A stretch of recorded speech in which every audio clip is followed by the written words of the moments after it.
Ra. I am Ra. I greet you in the love and in the light of the one infinite creator. We communicate now. Questioner. I would like to say that we consider this a great privilege to be doing this work and hope that we are going to question in a direction that will be of value to the readers of this material. This session, I thought that possibly inspecting the effect on the rays of different well-known figures in our history might be help in understanding how the catalyst of the illusion creates spiritual growth. I was making a list here, and the first I thought we might possibly hit the high points on as to the effect of catalyst of the individual's working life would be the one we know as Franklin D. Roosevelt. Could you say something about that entity? Ra. I am Ra. It is to be noted that in discussing those who are well known among your peoples there is the possibility that information may be seen to be specific to one entity, whereas in actuality the great design of experience is much the same for each entity. It is with this in mind that we would discuss the experiential forces which offered catalyst to an individual. It is further to be noted that in the case of those entities lately incarnate upon your plane much distortion may have taken place in regard to misinformation and misinterpretation of an entity's thoughts or behaviors. We shall now proceed to, shall we say, speak of the basic parameters of the one known as Franklin. When any entity comes into third density incarnation, each of its energy centers is potentiated, but must be activated by the self-using experience. The one known as Franklin developed very quickly up through red, orange, yellow, and green, and began to work in the blue ray energy center at a tender age, as you would say. This rapid growth was due, firstly, to previous achievements in the activation of these rays, secondly, to the relative comfort and leisure of its early existence, thirdly, due to the strong desire upon the part of the entity to progress. This entity mated with an entity whose blue ray vibrations were of a strength more than equal to its own, thus acquiring catalyst for further growth in that area that was to persist throughout the incarnation. This entity had some difficulty with continued green ray activity due to the excessive energy which was put into the activities regarding other selves in the distortion towards acquiring power. This was to have its toll upon the physical vehicle, as you may call it. The limitation of the non-movement of a portion of the physical vehicle opened once again, for this entity, the opportunity for concentration upon the more, shall we say, universal or idealistic aspects of power, that is, the non-abusive use of power. Thus at the outset of a bellicose action this entity had lost some positive polarity due to excessive use of the orange and yellow ray energies at the expense of green and blue ray energies, then had regained the polarity due to the catalytic effects of a painful limitation upon the physical complex. This entity was not of a bellicose nature, but rather during the conflict continued to vibrate in green ray working with the blue ray energies. The entity who was the one known as Franklin's teacher also functioned greatly during this period as blue ray activator, not only for its mate, but also in a more universal expression. This entity polarized continuously in a positive fashion, in their universal sense, while, in a less universal sense, developing a pattern of what may be called karma, this karma having to do with inharmonious relationship distortions with a mate teacher. Questioner. Two things I would like to clear up. First, then Franklin's teacher was his wife. Is this correct? Ra. I am Ra. This is correct. Questioner. Secondly, did Franklin place the physical limitation on his body himself? Ra. I am Ra. This is partially correct. The basic guidelines for the lessons and purposes of incarnation had been carefully set forth before incarnation by the mind-body-spirit complex totality. If the one known as Franklin had avoided the excessive enjoyment of or attachment to the competitiveness which may be seen to be inherent in the processes of its occupation, this entity would not have had the limitation.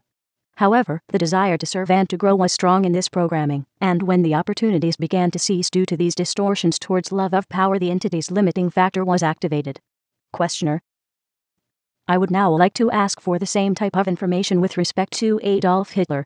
You have given a little of this already. It is not necessary to recover what you have already given, but if you could complete that information it would be helpful. Ra. I am Ra. In speaking of the one you call Adolf, we have some difficulty due to the intense amount of confusion present in this entity's life patterns as well as the great confusion which greets any discussion of this entity. Here we see an example of one who, in attempting activation of the highest rays of energy, while lacking the green Reiki, cancelled itself out as far as polarization, either towards positive or negative. This entity was basically negative. However, its confusion was such that the personality disintegrated, thus leaving the mind-body-spirit complex unharvestable and much in need of healing. This entity followed the pattern of negative polarization which suggests the elite and the enslaved, this being seen by the entity to be of an helpful nature for the societal structure.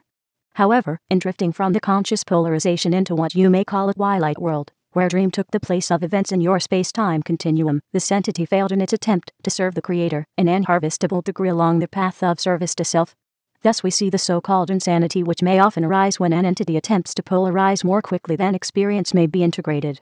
We have advised and suggested caution and patience in previous communications, and do so again, using this entity as an example of the over-hasty opening of polarization without due attention to the synthesized and integrated mind-body-spirit complex.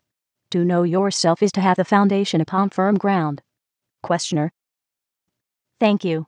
That is an important example, I believe. I was wondering if any of those who were subordinate to Adolf at that time were able to polarize in a harvestable nature on the negative path. Ra. I am Ra. We can speak only of two entities, who may be harvestable in a negative sense, others still being in the physical incarnation. One known to you as Herman, the other known, as it preferred to be called, Himmler. Questioner. Thank you. Earlier we discussed Abraham Lincoln as a rather unique case. Is it possible for you to tell us what the orientation was, and why the fourth density being used Abraham's body, and when this took place with respect to the activities that were occurring in our society at that time? Ra. I am Ra. This is possible. Questioner. Would it be of value for the reader to know this in your estimation? Ra. I am Ra. You must shape your queries according to your discernment. Questioner. Well, in that case I would like to know the motivation for this use of Abraham Lincoln's body at that time. Ra. I am Ra. This shall be the last full query of this session, as we find the instrument quite low in vital energies. The one known as Abraham had an extreme difficulty in many ways, and, due to physical, mental, and spiritual pain, was weary of life, but without the orientation to self-destruction. In your time, 1853, this entity was contacted in sleep by a fourth density being. This being was concerned with the battle between the forces of light and the forces of darkness which have been waged in fourth density for many of your years. This entity accepted the honored duty of completing the one known as Abraham's karmic patterns, and the one known as Abraham discovered that this entity would attempt those things which the one known as Abraham desired to do but felt it could not. Thus the exchange was made. The entity, Abraham, was taken to a plane of suspension until the cessation of its physical vehicle, much as though we of Ra would arrange with this instrument to remain in the vehicle, come out of the trance state, and function as this instrument, leaving this instrument's mind and spirit complex in its suspended state. The planetary energies at this time were at what seemed to this entity to be at a critical point, for that which you know as freedom had gained an acceptance as a possibility among many peoples. This entity saw the work done by those beginning the democratic concept of freedom, as you call it, in danger of being abridged or abrogated by the rising belief and use of the principle of the enslavement of entities. This is a negative concept of the fairly serious nature in your density. This entity, therefore, went forward into what it saw as the battle for the light, for healing of rupture in the concept of freedom. This entity did not gain or lose karma by these activities due to its detachment from any outcome. Its attitude throughout was one of service to others, more especially to the downtrodden or enslaved. The polarity of the individual was somewhat, but not severely, lessened by the cumulative feelings and thought forms which were created due to large numbers of entities leaving the physical plane due to trauma of battle. May we ask if this is the information you requested, or if we may supply any further information? Questioner. If there are any further questions, I will ask them in the next period, which should occur in about 4 days. I do not want to overtire the instrument. I will only ask if there is anything that we can do to make the instrument more comfortable, or improve the contact. Ra. I am Ra. All is well. I leave you, my friends, in the love and the light of the one infinite Creator. Go forth, therefore, rejoicing in the power and the peace of the one Creator. Adonai.